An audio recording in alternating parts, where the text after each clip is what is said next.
All right, so let's get on with Dimir.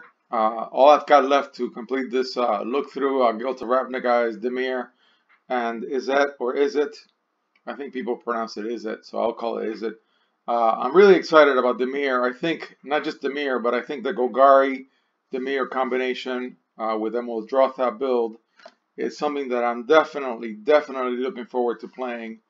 Uh, Playing it online, of course, because I rarely get out to my local game store, being an old dude with a family. But just the whole combination of Dimir and Golgari in this particular set, I think it's going to be great. That's my opinion, and I can't wait to play it. Of course, I didn't get to go to the pre-release because my son had a play date last night, so he's really tired and giddy tired, and that's why I had to end up in the basement because when boys get giddy tired, they get giddy loud. Uh, Lazav is was already a 4-drop if I believe in Ravnica too, so it was already easy to play. This one, just like that one, has kind of like a weird my deck is your deck ability, and it's interesting. It doesn't play out as well in practice as people think it will. It is still a 2-drop. It's only a 1/3, but you're really playing this card, be it as a commander or in your deck in any format. You're playing it for the abilities. Otherwise, it's just a 2/1/3. It does nothing for you. It doesn't fly. It doesn't gain you cards. Nothing. You get to surveil one as an ETB, and that's good. And I'll see as I play it. Surveil and also Undergrowth, both of them are abilities that just have to be played. And I'll be monitoring my creature count for Golgari, and then also just my graveyard counts in the case of Surveil. But anyways, you can look at the top of your library, and you may put it in your graveyard, and now you put it back. So it's really a scry with a graveyard pass through or check. So X, it becomes a copy of target creature card in your graveyard. The Lazaf from Ravnica 2, I think could do it well with your opponent's graveyard. It could be any graveyard if I remember correctly. But this one's only your graveyard. And just like the other Lazaf, it remains legendary. It keeps the type, so it's still a shapeshifter. And then it becomes a copy of that. So yeah, sure. So the base Lazav is kind of lame because it doesn't matter. Lazav wants to become a copy of something else. So that means that you got to have the means by which you drop. You're milling your opponent so that good things. I'm sorry, I take it back. That was Return to Ravnica Lazav. In this case, you're milling yourself with Surveil and Undergrowth, or just Surveil if you just go straight Dimir.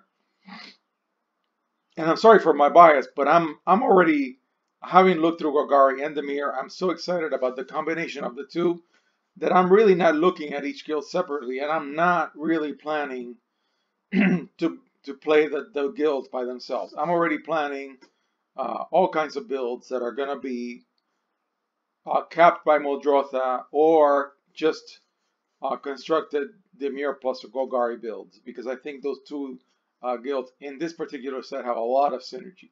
Much more so, I believe, than Selesnya and Boros have with each other. So anyways, it just becomes a copy of something you dropped in your graveyard. It's got to be a creature card, and it's going to be exactly X. So you pay the mana of what Lazav becomes a copy of. Okay. Same as the other guilds. It's got a locket. I really like the 4 mana for 2 cards. Not a fan that it's a 3-drop, but it'll get played. It'll get played, especially in limited. Then the guild mages, they're all a little weak. For 1 blue, you tap it, and you kind of neutralize. It's kind of like a detain. The creature doesn't untap during its controller's next untap step. That's fine.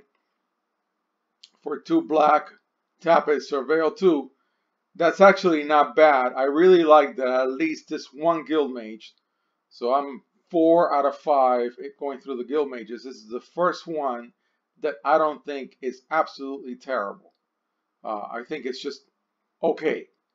Surveil 2 is good. I see a lot of Surveil 2 throughout Dimir. You got to play 2 black, but it's fine. It's fine. Then the other commander is Etrata, the Silencer. 4/3/5. It cannot be blocked. I really love that. Then when it deals combat damage to a player, you exile target creature that player controls and put a hit counter on that card. And that player loses the game if you do it for 3 or more. You do it 3 or more times. So you hit, and you cannot be blocked, so you're already hitting for 3. Then you obviously you dealt damage to the player because you're unblockable. Then so they exile, so they're out one creature. They're going to exile it temporarily with a counter on it. So it's out of the game. So that's good. It's a way to neutralize a creature. Definitely against a creature-heavy deck. Forget if you get to 3. If you just do it twice, you're knocking out 2 creatures. That's pretty good. You only paid 4 for this card. But every time you do it, Etrata goes back into your library. So it's not like you're doing it a bunch of times. It's going to be very hard for you to do it a second time. Okay? But if it's your commander, it goes back to your commanded zone, and then you're paying 6 the next time, and then 8 the next time. So as a commander, I think Etrata is going to be much stronger than as just a regular creature, say in a constructed, limited, or sealed deck. That's my opinion. But I still like it a lot. I think it's great. Okay, the Dimir specific guild cards. Dazzling Lights. It's an instant battle trick where it limits maybe one of the big hitters to not hit as hard. It's a very defensive card, something that I try not to play. Dimir Informant, 3/1/4, and you get Surveil 2. The Surveil 2 is pretty good. It's got a fat butt at 4, so it'll slow things down. That's what you want to do. Disappearance. Surveil 1 is the extra mana you're paying for, and you can bounce something back, a creature that is. It's okay, nothing special. The Mist is a 5/3/4 flyer. That's already good. And then when it enters the battlefield, you Surveil 2. I think this is a good common. Definitely I would play it in limited. Barrier of Bones is a defender card. Maybe it'll go in the Arcadis deck or not. I'm not sure because it's black, and I think the Arcadis deck is banned white, blue, green. It's a 0/3 wall, doesn't fly, and when it enters the battlefield, you get to Surveil 1. That's okay. It slows things down. Which is what you want in Dimir. Deadly Visit, 5-drop to destroy target creature sorcery. We got a bunch of these Battle Cruiser cards already. They're all kind of lame. I wouldn't play them. Unless I really had to, I had no other choice. I'm hard pressed to think of any other card that I would play instead of this. I mean, I'm sorry that I'm hard pressed to think of what this card would replace, but it does destroy a creature. So I gotta give it that, even though it costs a whopping 5 mana. The Vapors is for token strategies, definitely a sideboard card. Then the Dimir, more Dimir guild cards, the blue ones, all uncommon. The Phantasm is a 1/2 defender, and whenever you surveil, you put a +1/+1 counter on it. That's really good because even though it's a wall, so it cannot attack, whenever it is attacked, it hits for something, so it can destroy things. And then, of course, eventually, when you get to the 3 or more counters, then it no longer has defender, and that's fine. It doesn't fly, but it's still going to be a critter, and you only paid 1 for it. I like it. Surveillance Enchantment. I love 2-drop enchantments. I always try to play them almost no matter what. And so it really boosts your surveil by 2. That's great. That means that when it's adding +2 to a surveil. So surveil 1 becomes surveil 3. Surveil 2, which is in a lot of cards in this guild, is surveil 4. I think that's fantastic. I love this enchantment. Then when you exile, you shuffle your graveyard into your library, which I guess it will help you in not self-milling. So in a long game where you're about to self-mill, exile this thing and you recover your graveyard. So you get to go through the rest of your cards again. I like that a lot. The Sprite 2/1/2 flyer, when it attacks a Surveil 1, it's kind of limited. I mean, it's really low hitting. It's still a flyer, so early game it can net you something. And it's when it attacks. So if you buff it somehow, you're getting that Surveil 1 to be repeatable and not as an enter the battlefield ability. Then the one blue counter spell of the set. Every large set usually has one. In this case, it's just the old, limited edition alpha beta counter spell with one colorless mana stapled onto it. They're all like that, including cancel. And then in this case, the bonus is you get to Surveil 1. It's fine. Price of Fame, great title for the card. This spell costs 2 less to cast if it targets a legendary creature, definitely a Dominaria Hoser, and you get to destroy target creature. So we already have a bunch of 4-drop destroy target creature cards in Standard. They're all battle cruisers. At least this one will be 1 black if it destroys a legendary creature. That's not bad, and the Surveil 2 is pretty good. Yeah, I mean, it's a lot better than just destroy target creature, 3 black, which we already have. Definitely from Dominaria. So it's a Dominaria Hoster. Makes sense. The Snitch 2/1/3. And whenever you Surveil the first time each turn, so it'll happen only once a turn, it deals 1 damage to each opponent and you gain 1 life. Yeah, it'd be nicer in 2-headed giant than a single 1 versus 1. The Blood or Operative is a 3/3/1 lifelink. And then the ETB is you may exile target card from a graveyard. Any card. So you're probably going to do it on an opponent. Maybe this would actually be pretty good in a mirror game where your opponent is also mining their graveyard. Because then you can like decrease their creature count for Golgari by 1 by exiling one of their creatures. Or if they've got a nice creature that can be cast from the graveyard, then also you'd be exiling that. So I think I see this more as a mirror game card than anything else, but it's still pretty good. It's aggro. I like that. And if it's in your graveyard and you Surveil, you may pay 3 life, and then you may return it. You may return Blood Operative to your hand. That's pretty good. So it does get out of the graveyard by itself. Doom Whisperer is a mythic 5/6/6 flyer with trample. Pay 2 life, Surveil 2. I really like that. I mean, I'm not sure how Surveil is going to play out. Sometimes you read an ability and you really like it on the cards, and then when you play it, it sucks. I don't think that Surveil is one of those. It's not one of these, it's not like Convoke where you have to tap a creature and you lose the ability to fight with it. So I think it should be pretty good. At least for casuals, at least. I don't know why all Sphinxes suck, but I think most of them do. 6/5/4 flyer. When it dies, Surveil 2. Mission Briefing, I'm going to discuss right next to Snapcaster Mage, so I'll leave it for that. And then Dream Eater is a 6-drop, another Sphinx. It's got Flash, it's a flyer, 4/3. Enters the battlefield, Surveil 4. That's really nice. It's a little late game. You're already paying a lot to get there. You could have easily gotten 2 Surveil 2s from 2 other critters that 2 drops and 3 drops. It's a little too late.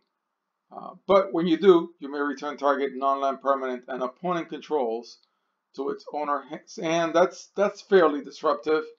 I mean, you're mid to late game,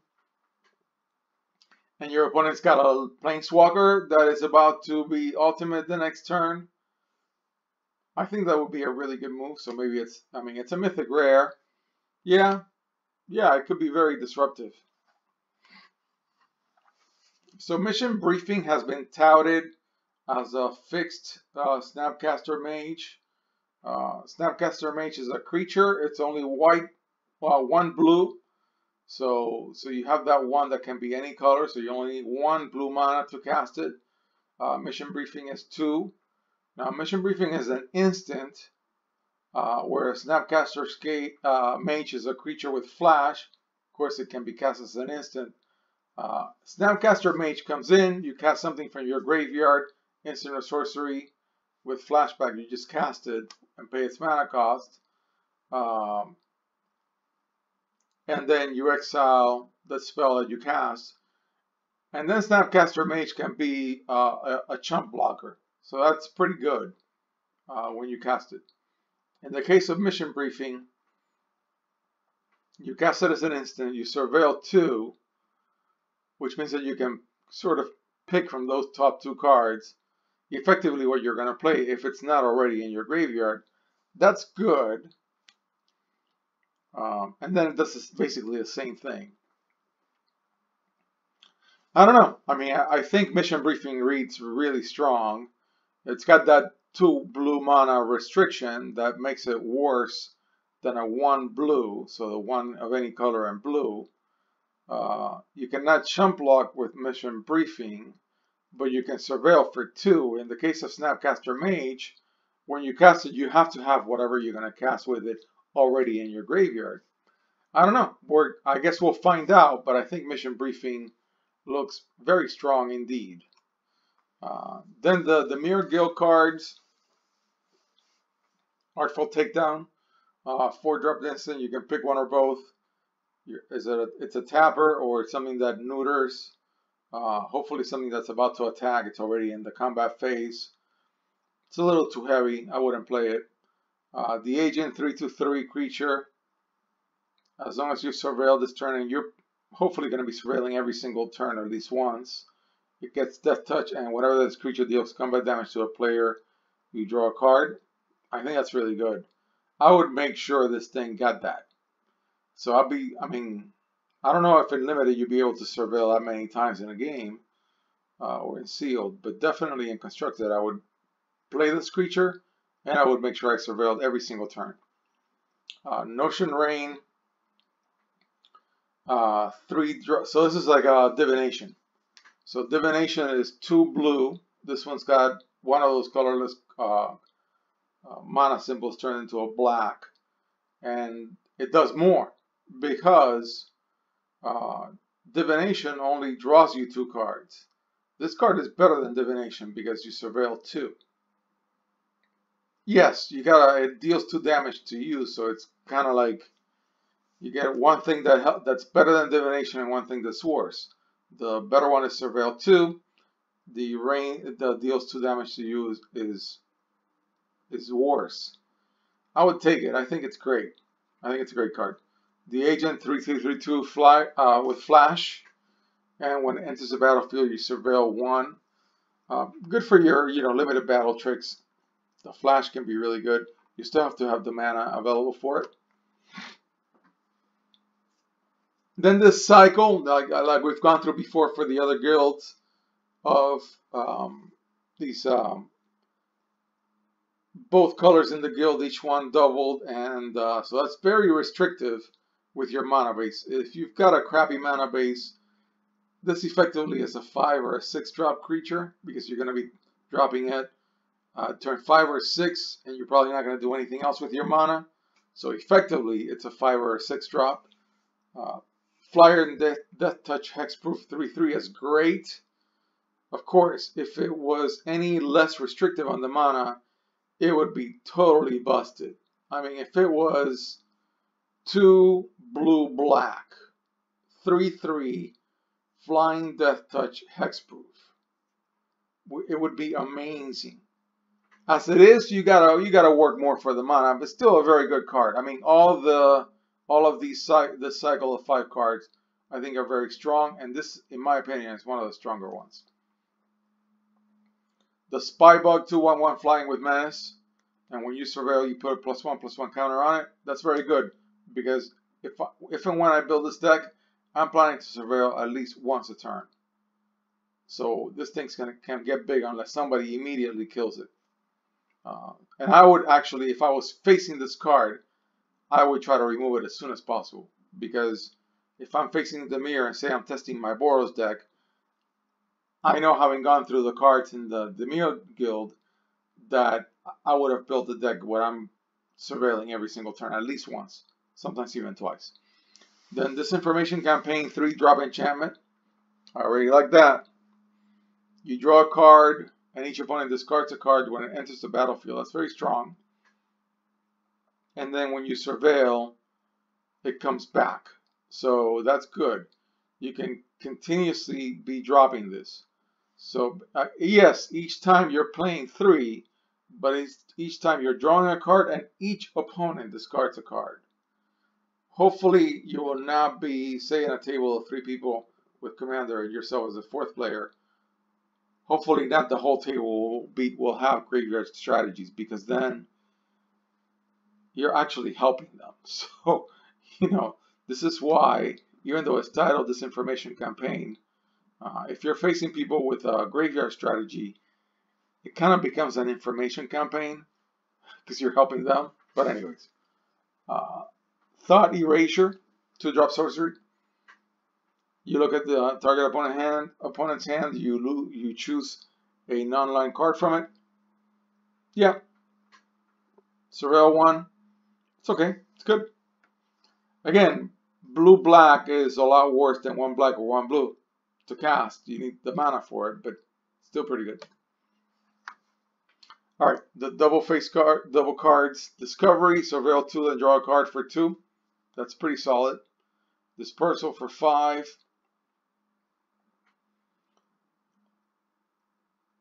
Yeah, so each opponent is going to kick back to its hand the highest CMC permanent they have. You're not doing it. They are. Because it's each opponent. And then they discard a card. That's pretty good for 5. I keep thinking as I look through these cards, this may very well be the first cycle of double cards that actually work. That would be wonderful. Okay, Connive is a 4-drop. Gain control of target creature with power 2 or less. And I don't know. It's a rare. I think it's destined to be a junk rare, in my opinion. 5-drop, surveil 3, then return a creature card from your graveyard to the battlefield. That's great, but it's still a 5-drop. I don't know. Then finally the last cycle of Dimir cards. More Ego for 1 blue-black is to search. You gotta know the card name that you're looking for, but then you just take it out of the game. You exile them all, and then if you're able, however many you exile, your opponent gets to draw a card. So that's the drawback. It's aggressively costed, and if you take out their biggest threat, and they have 4 of them, like say a Planeswalker in competitive, I'm not sure you're going to care for them drawing 4 cards. I wouldn't mind that at all, because I just got rid of the 4 cards that were going to cost me the biggest headache. Don't know how it's going to play out. It could be amazing. It could be just okay. You still have to know the name of the card you're pulling, so you're going to have to know the meta really well. And you're going to have to know your opponent's deck really well to be able to choose their strongest playset. And it better be a playset. It better be they didn't put like 2 of that Planeswalker instead of 4. Or that card. Thief of Sanity, 1 blue-black, flyer for 2.